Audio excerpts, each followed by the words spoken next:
Bonjour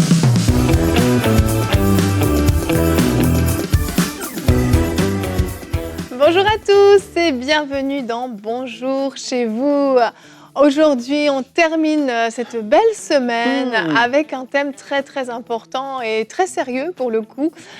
Comment se défaire d'un héritage familial malsain? Alors en fonction de là d'où vous venez, des parents que vous avez eus, des grands-parents peut-être que vous avez eus, eh bien des choses que vous avez transportées jusque dans votre vie maintenant et peut-être même jusque dans votre nouvelle naissance. Eh bien aujourd'hui, on va parler de ce sujet avec Aurélie et Frank. Bonjour à tous les deux. Bonjour Evelyne. Salut tous les deux, bon vendredi. Bon vendredi. Happy Friday. Yeah. Et aujourd'hui, c'est mon histoire. Et c'est notre ami Yanis. Yanis Gauthier. Yanis Gauthier, le seul et l'unique. Salut Yanis. Yanis nous a raconté comment, malgré un parcours familial assez chaotique, et si vous connaissez son histoire, vous savez un peu de quoi on veut parler, et comment il est devenu en fait un bon père, un père de famille, impliqué, aimant, alors qu'il n'avait pas forcément eu un très très bon modèle. Et donc il va nous parler de son histoire tout à l'heure, mais pour l'instant, on va commencer cette émission avec notre pensée du jour.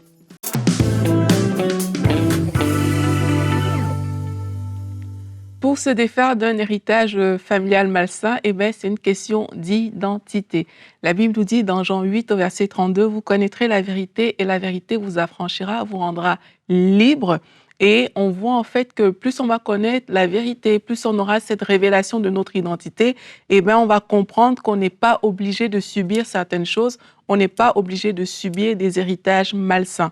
La Bible nous dit dans Galates 3 au verset 13, « Jésus nous a rachetés de la malédiction. » Et dans 2 Corinthiens 5 au verset 17, « Si quelqu'un est en Christ, il est une nouvelle créature, les choses anciennes sont passées, voici toutes choses sont devenues nouvelles. » Donc on doit pouvoir se saisir de notre nouvelle identité en Christ, accepter ce que Jésus-Christ a fait à la croix, prendre, se revêtir de l'autorité qu'il nous a donnée, et ainsi, on ne sera plus obligé de subir différentes choses dans la vie. Maintenant, il ne s'agit pas de nier que des liens existent en fait. Oui, il peut y avoir des choses qui perdurent dans votre famille depuis plusieurs années, depuis plusieurs générations. Ça peut être au niveau de certaines habitudes qui ne sont pas bonnes. Ça peut même être au niveau de certains profils. On voit peut-être dans certaines maisons qu'il y a une chose qui revient tout le temps à un certain âge, il y a des choses qui se passent. Ça peut exister, mais on n'est pas obligé de subir ces choses. La révélation de notre identité en Jésus-Christ et cette autorité-là feront toute la différence. L'erreur que beaucoup de personnes font, c'est d'accepter la fatalité. C'est de se dire, OK, dans ma famille, personne n'a jamais atteint l'âge de 60 ans, par exemple. Ça veut dire que moi-même, je risque de ne pas atteindre cet âge-là et on commence à mener une vie comme ça où on a peur parce que voilà, on a remarqué ce cycle-là. En fait, il ne faut pas accepter cette fatalité-là. Le fait de constater une chose ne signifie pas que cela va vous arriver. Au contraire, il faut se positionner dans notre autorité en Christ et dire, peut-être ces choses existent, mais pour moi, parce que je suis une nouvelle créature, cette chose n'a pas le droit de perdurer dans ma propre vie. Alors, comment faire lorsqu'on réalise que peut-être il y a des héritages qui ne sont pas bons, qui font partie de notre environnement, de notre vie?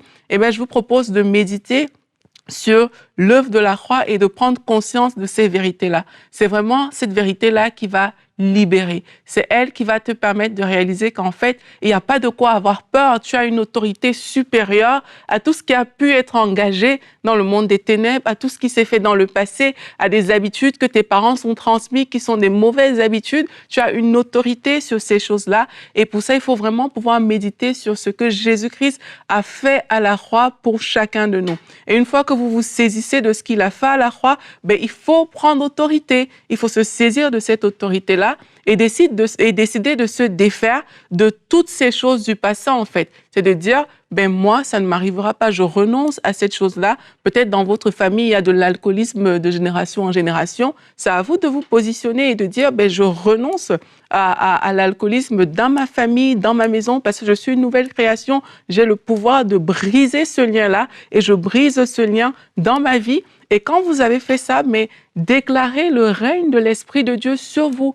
Parce que quand on dit que les choses anciennes sont passées et que toutes choses sont devenues nouvelles, ça veut dire que vous êtes devenu le temple du Saint-Esprit. Donc, c'est le Saint-Esprit qui doit régner à l'intérieur de vous avec ses actions, avec ses fruits, avec ses bénédictions. Et il est tout à fait normal que si c'est le Saint-Esprit qui règne, mais vous manifestez des bons fruits, vous manifestez des choses différentes que peut-être vos parents ou vos ancêtres ou des personnes qui étaient là avant vous. Mais il faut déclarer également le règne de Dieu, déclarer la présence de Dieu et, bien entendu, marcher par l'Esprit.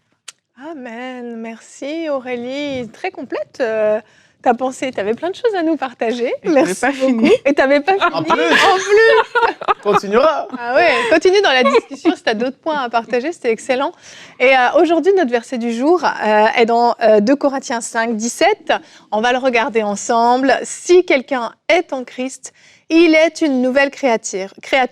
Les choses anciennes sont passées, voici toutes choses sont devenues nouvelles. Et quand on lit ce verset, on peut s'approprier justement cette identité, on peut se positionner, parce que les choses anciennes qui ont été faites par nos parents, par nos ancêtres, nos grands-parents, etc., sont des choses qui sont du passé. Lorsqu'on est en Christ, on est une nouvelle créature. Donc, on repart à zéro. C'est comme si une nouvelle lignée commençait à partir de nous. Mais se dire, il suffit de naître de nouveau et puis c'est suffisant, ça se fait tout seul. Malheureusement, c'est pas le cas. Il y a des choses vraiment qui se passent à notre nouvelle naissance, bien entendu, mais il y a une nécessité de se positionner. Et je me souviens, quand j'ai eu ce défi pour avoir des enfants, le diable est venu me dire « ta maman a eu du mal à avoir des enfants, tu auras du mal à avoir des enfants ». Parce que j'avais les mêmes symptômes finalement que ma mère, j'avais le même problème que ma mère. Et j'aurais pu dire, bah oui, c'est ça, c'est mon héritage, c'est dans mes gènes, donc ça va être comme ça, donc je vais devoir prendre un traitement et peut-être que dans X années, je tomberai enceinte. Non, j'ai choisi de me positionner et de déclarer la grandeur de Dieu sur ma vie et de me positionner en tant qu'enfant de Dieu et de plus rester sur les choses du passé. Et là où ma mère a eu besoin de faire des traitements, a subi pas mal de choses pour pouvoir avoir des enfants, moi, j'ai pas eu besoin de passer par là parce que cet héritage générationnel, je l'ai brisé en me positionnant. J'ai pas forcément fait une prière parce que tout n'était pas forcément conscient où j'ai brisé un lien d'héritage. Mais j'ai dit en fait au diable qui j'étais désormais et que la Yveline d'avant n'existait plus en fait. Et cette nouvelle lignée qui commence avec moi, c'est une lignée où il n'y a pas un héritage malsain, mais il y a une bénédiction. Le seul héritage que je transmets à mes enfants, c'est la bénédiction et plus la malédiction. Et quand on réalise ces choses-là et qu'on se positionne réellement, c'est là où on peut justement prendre autorité et puis briser cet héritage. Ouais, ça commence, comme tu dis, un peu dans la dimension naturelle. C'est-à-dire que, ben voilà, il y a dans la famille du diabète, ou il y a des problèmes comme ça, ou peu importe c'est quoi. Mais là, c'est qu'on est devenu enfant de Dieu. On a reçu l'autorité du nom de Jésus. Et ces choses-là ne doivent pas persister. Et c'est vraiment ça ce que tu dis, Evelyne. Et il y a l'aspect aussi que on a grandi dans un milieu peut-être où les parents n'avaient pas accepté le Seigneur. Et il y avait, spirituellement, c'était le désordre. Il y avait des esprits qui étaient là en train d'agir, etc., dans un climat comme ça. Et donc là, c'est vrai qu'on le voit que par la suite, la génération par la suite, ils tombent dans les mêmes un peu travers. Et c'est parce que oui, il y a un monde spirituel qui existe, qui est là, mais là, on devient enfant de Dieu. Et même la parole dit dans l'Ancien Testament que ceux qui vont craindre l'Éternel, qui vont être ses enfants, je vais le dire comme ça, vont être bénis et même jusqu'à des générations après eux, en fait. C'est plus supposé continuer. Tes enfants, c'est plus supposé continuer. Dans ma famille, ça va être comme ça parce qu'on sert le Seigneur. Et en fait, dans l'esprit, on va s'accorder avec ce que dit la parole, on va prendre autorité et les choses vont briser. Donc, oui, naturellement, il y a des choses qui peuvent arriver, qu'on voit et on constate que, hey, ça, c'était là, mon grand-père, il a vécu ça. Et là, moi, on dirait que ça veut se passer dans ma vie, mais là, on prend position. Et c'est là que ça doit casser. Amen. Vraiment, c'est là que ça doit casser parce que sinon, si c'est des prières sans fin de renoncement de toute chose, si on oublie une chose, ben ça va mal. Hein? Ben oui. Et donc, non, mais c'est vrai. Il y a des choses, des fois, qu'on ignore aussi. Ah oui! Et donc, non, c'est comme si on la connaîtrait pas, ben on serait maudit toute la vie. Non, je suis désolé, c'est pas ça. Hein? Non. Mais c'est important. J'aime beaucoup le mot position qu'on est en train d'utiliser parce que justement, comme tu dis, il y a des personnes même qui vont faire ces prières-là que je brise et tout, mais qui vont dire, mais ça continue à persister dans ma vie, cette chose qui était dans ma famille. Et c'est vraiment la position qui compte. C'est pas tant que ça. Tu as dit tout à l'heure que tu te rappelles même pas si un jour tu as vraiment pris autorité par rapport à ça, mais c'est que tu avais une certaine conscience de ta position et c'est plus fort que ce qu'on dit dans la bouche en fait. C'est la conscience de cette position-là qui doit nous faire parler. Ce n'est pas qu'on parle, on répète des choses que je brise, je renonce et tout pour voir le résultat. Et il faut vraiment qu'on ait cette conscience-là. Maintenant, je sais aussi que le Saint-Esprit révèle des choses. Oui. Il y a des choses qui peuvent tenir dans certaines maisons, dans certaines familles. On ne sait pas forcément la source, on ne sait pas d'où ça vient. Et les gens semblent prier, mais peut-être des choses ne se décantent pas. Mais le Saint-Esprit révèle aussi des choses et vous pouvez arriver comme ça à un moment où le Saint-Esprit va vous demander peut-être de faire une chose spécifique qui va régler toutes ces questions-là. Donc, c'est important aussi de se dire que c'est un travail aussi avec le Saint-Esprit. On a notre position qui est claire. Dès l'instant où la position est claire, ben, ça limite, j'ai envie de dire, le travail. Maintenant, s'il y a des choses qui semblent persister alors que vous savez que vous avez cette conscience-là, il faut se placer devant le Saint-Esprit et dire « Saint-Esprit, montre-moi qu'est-ce qui bloque. Montre-moi la source. Montre-moi pourquoi cette chose que j'ai vue chez mon père et ma mère, je ne sais pas, ça continue.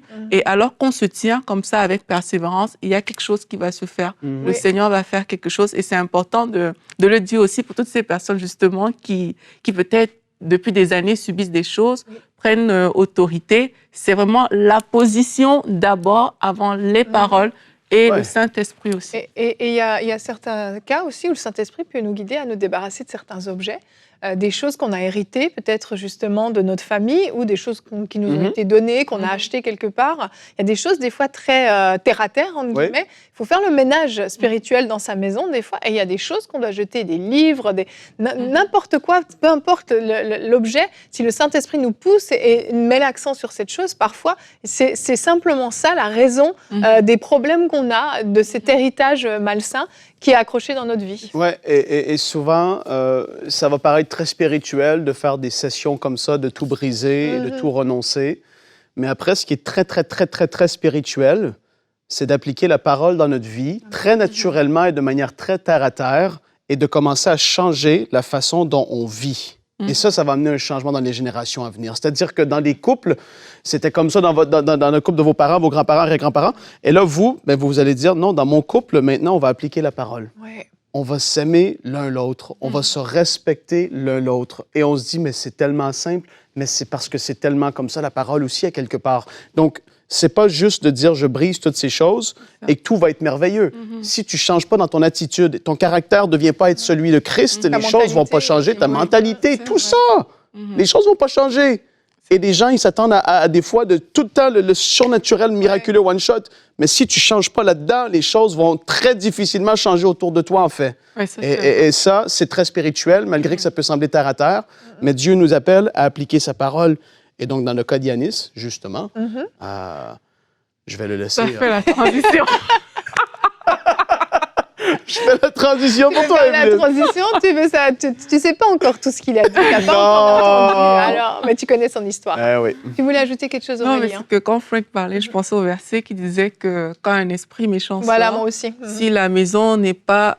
s'il trouve la maison vide, ben, il va chercher des esprits plus forts. Exact. Et c'est ça, en fait. Si on ne se nourrit pas de la parole de Dieu, mais chasser le naturel, comme on dit, il revient au galop. Ouais. Mais c'est ce qui va arriver. Exactement. Ouais, c'était aussi le verset auquel je pensais. S'il n'y a pas un renouvellement de l'intelligence, si on ne s'est pas nourri de la parole, effectivement, la porte reste ouverte, en fait. Et c'est à nous de nous positionner. Donc, on voit qu'il y a des choses à faire dans le spirituel, dans la prière. Mais il y a aussi des choses que vous pouvez faire de manière beaucoup plus naturelle, comme tu le disais, Frank, mais qui sont tout aussi efficaces. Et je vous propose maintenant de découvrir comment Yanis, finalement, à lui, vous allez voir, briser cet héritage familial qui était plutôt chaotique dans sa vie et comment il a ouvert la voie pour une nouvelle lignée avec ses enfants en devenant un bon père. C'est la rubrique « C'est mon histoire ».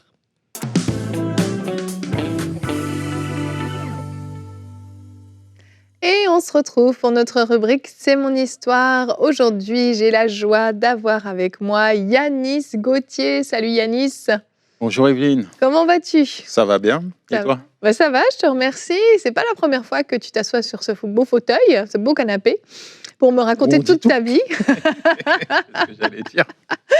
Tu es dans la bonne position. T'as vu? Ouais, moi j'aime bien être là. J'ai déjà été assise là, c'est moins drôle, j'avoue.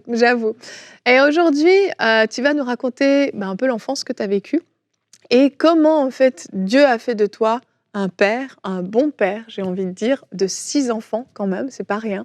Alors que tu as eu une enfance quand même plutôt chaotique, je crois que le mot est faible. Est-ce que tu veux nous raconter un petit peu le genre d'environnement dans lequel tu as grandi? En fait, un environnement déconstruit et chaotique dès le départ. Pas de père, pas de mère, une belle-mère colérique qui vit une situation très contraignante puisque elle est couverte de dettes. Mon père l'a abandonnée, il lui a laissé 3 enfants, dont moi, le fruit de l'adultère. Et forcément, elle le vit très mal. Et c'est à moi qu'elle va, elle va faire payer cela. En parlant de payer, si elle me garde avec elle, c'est parce qu'il n'y a pas d'argent, elle a une allocation familiale. Mais toujours est-il que je suis un enfant et je m'identifie à elle, c'est ma mère, je l'appelle maman. Ok. Mais je vois très vite qu'il y a des différences entre la relation qu'elle a avec ses enfants et moi. Et elle ne va pas me transmettre ce qu'une mère doit transmettre à un enfant. Pas d'amour, juste de la haine, de la violence, de la colère, des insultes, des brimades, de la négligence, du mépris. Mais je me construis dans cet environnement-là. Il n'y a jamais de moments de tendresse, des paroles valorisantes ou des choses comme ça? J'en ai pas le souvenir. T'en as pas le J'en ai souvenir. pas le souvenir. C'est tout l'inverse. J'ai le souvenir d'insultes, de crachats au visage, de paroles blessantes. Mais bon, ça fait partie de mon quotidien. Je me construis comme ça, tu vois. On te dit que tu as un cancre, t'es le fruit d'un adultère, tu un vaurien, tu un accident, une erreur de la nature. Bah ouais, je suis une erreur de la nature, je suis un cancre, etc. Je vais même m'identifier à tout ce qu'elle dit, quoi. Tu réussiras jamais, t'es comme ton père, bref. Pour toi, c'est la vérité, en fait. C'est des mensonges, mais qui sont des vérités dans le cœur d'un enfant. Est-ce que moi, je sais ce qui est vrai, ce qui n'est pas vrai? Bah non, c'est ça. Donc, j'ai pas de discernement, donc j'accepte ce qu'elle me dit. Et qui plus est, c'est qu'elle a de l'importance à mes yeux, c'est ma maman. C'est ça. En fait, c'est ton seul repère, c'est ton seul parent qui est là, présent. Donc, c'est le seul modèle parental que tu as. Et tu vas apprendre un petit peu plus tard pourquoi elle se comportait comme ça avec toi. Forcément, bien des années plus tard, j'ai écrit un livre, ça a été ma thérapie, une thérapie spirituelle, un exutoire. Et ce livre, il tombe entre ses mains. Donc, c'est pas moi qui lui ai offert, mais avec Internet, elle a réussi à commander ce livre et elle découvre quelque chose. Elle découvre mon ressenti, je me livre. Et j'ai pas été tendre avec elle. J'avais pas, c'est vrai, je le dis, je le reconnais aujourd'hui, j'avais pas assez de maturité. Non pas que j'étais blessé, mais j'ai pas été tendre dans des mots parce que j'avais pas assez de recul. Et quand elle a lu ce livre, ça a été pour elle aussi quelque chose, à mon avis, qui l'a touchée, puisqu'elle a demandé à me voir. Et là, elle va mettre des mots sur son histoire et qui vont me permettre de comprendre pourquoi elle a agi comme ça vis-à-vis de moi. Une vie aussi chaotique que la mienne. Elle me dira qu'elle a retrouvé sa mère pendue dans le salon, qu'elle a été abusée sexuellement par son père, qu'elle a été placée dans un foyer, que le seul homme qu'elle a rencontré, malheureusement pour elle, ça a été mon père. Qu'il l'a abandonnée. Qu'il l'a abandonnée. Donc, c'est une femme qui est complètement détruite. Et quand elle découvre ça et que j'ai cette conversation, il y a un élément quand même important, c'est qu'elle a perdu aussi son fils aîné, donc son fils chéri. Donc c'est une femme qui est à bout, au point de rupture, qui me livre, qui se livre à moi, qui me donne des choses intimes qu'elle ne m'a jamais partagées auparavant. Je pense que pour elle aussi, c'est un exutoire de pouvoir pas se chercher des excuses, parce que ce qui a été fait est fait. Mais après, elle me demande pardon. Elle me demande pardon, et en me disant deux mots qui m'ont fortement touché, c'est « Je te demande pardon, je n'ai pas su te donner d'amour parce que je n'ai pas reçu d'amour, je ne sais pas ce que c'est. » Ça a fait quoi en toi quand elle t'a dit ça? J'ai eu beaucoup de peine pour elle. Beaucoup de peine. Est-ce qu'on peut parler de compassion dans ces moments-là? De compassion. De compassion. Je pense que euh, aujourd'hui, c'est vraiment la personne pour qui j'ai plus de compassion. Tu peux prendre mon père, tu peux prendre ma mère, me raconter leur vie, ok. Mais elle a des circonstances atténuantes. Malheureusement, c'est moi qui en ai payé le prix, mais j'ai eu beaucoup de compassion et je n'ai pas fermé la porte après. Tu n'as pas fermé la J'ai porte. pas fermé la porte. J'ai pas fermé la porte parce que, même si belle-mère, mais je savais qu'elle voulait connaître mes enfants.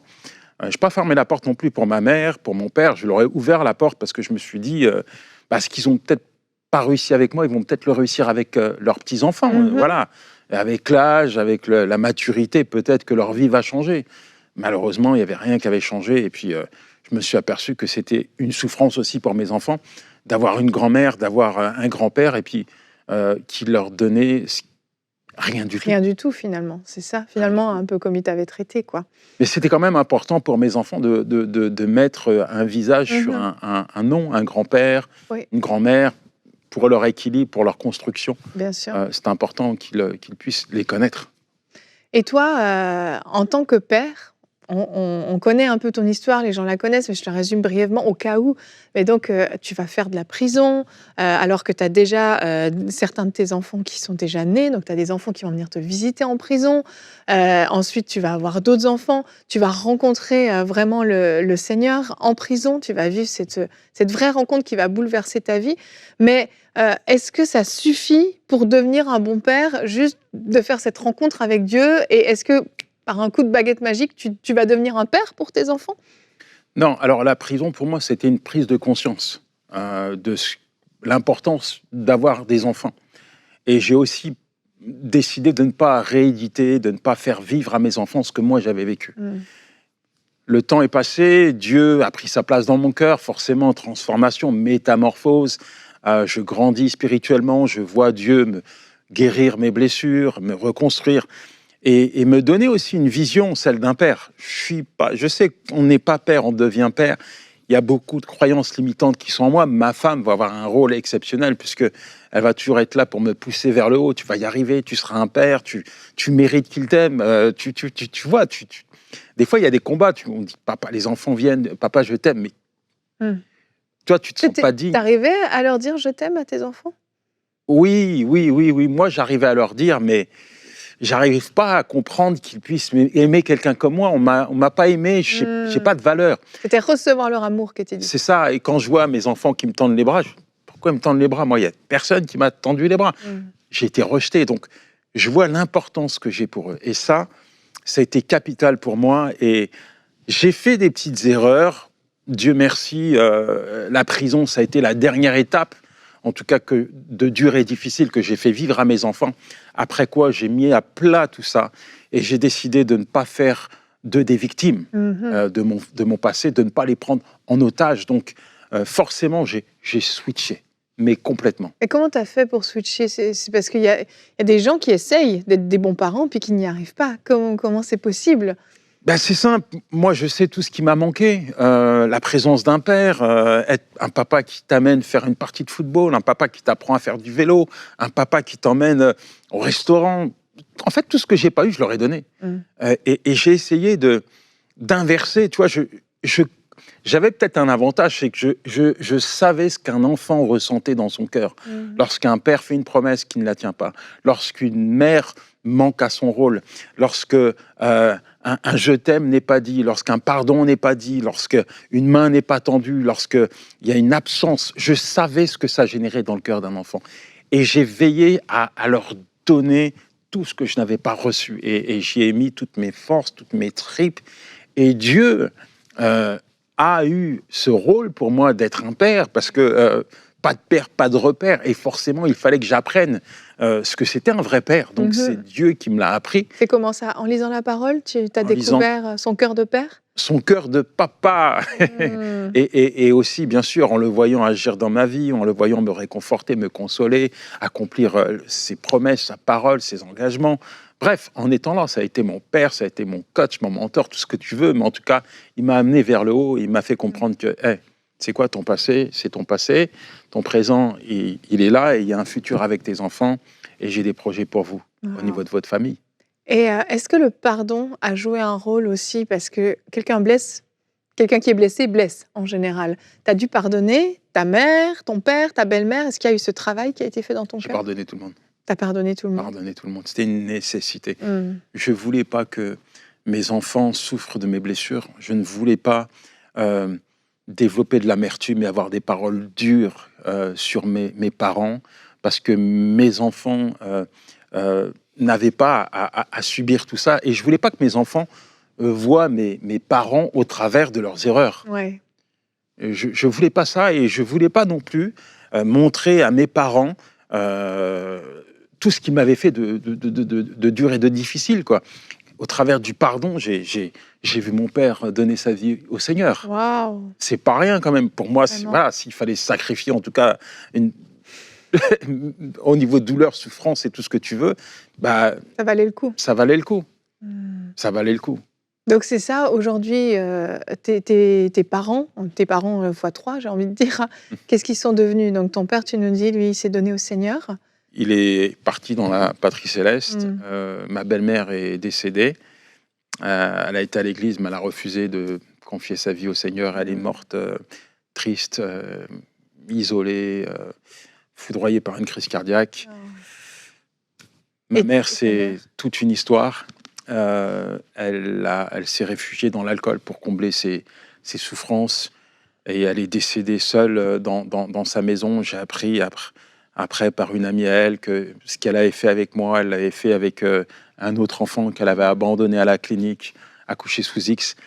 Et elle a vécu dans la culpabilité. Elle s'est jamais pardonnée de ne pas avoir réussi au niveau de sa famille. Et elle s'est réfugiée dans l'alcool. C'est terrible parce que ça aurait pu être ton histoire, ça, Yanis. On aurait pu dire, et la fin de la vie d'Yanis a été comme ça. Culpabilité, il n'a pas réussi à être un bon père, il n'a pas réussi. Mais c'est tout l'inverse que Dieu a écrit avec ta vie. Il a écrit, Yanis a réussi, Yanis a été un père et un bon père pour ses enfants. Imparfait, certes, comme tous les parents, mais Dieu a réussi à faire cette œuvre en toi de transformation. Et franchement, moi, je trouve ça magnifique. En parlant de réussite, il y a quelque chose que mon fils m'a dit d'une vingtaine d'années dernièrement. Il m'a regardé, il m'a dit « Papa, plus tard, je vais être comme toi. Ah. » Et pour moi, c'était... Voilà. Je ne dis pas « Seigneur, reprends-moi, j'ai abouti, j'ai fini. » Mais voilà, dans ces échecs, il y a eu la main de Dieu. Et quand j'entends mes enfants me dire ça, bah, mon cœur est comblé. C'est magnifique, vraiment. Merci beaucoup, Yanis. Tu donnes, je crois, beaucoup d'espoir à des gens qui ont eu une vie difficile, de voir qu'on n'est pas obligé de reproduire ce qu'on a vécu, mais avec Dieu, on peut vraiment avoir une nouvelle vie. Merci de m'avoir invité. Merci. Merci Yanis, merci beaucoup. Yanis, en plus, il raconte toujours super bien les histoires avec toutes ces émotions et tout ce qui va avec. Ouais, les punchlines. Les punchlines, exactement. Punchline côté le sportif. Alléluia.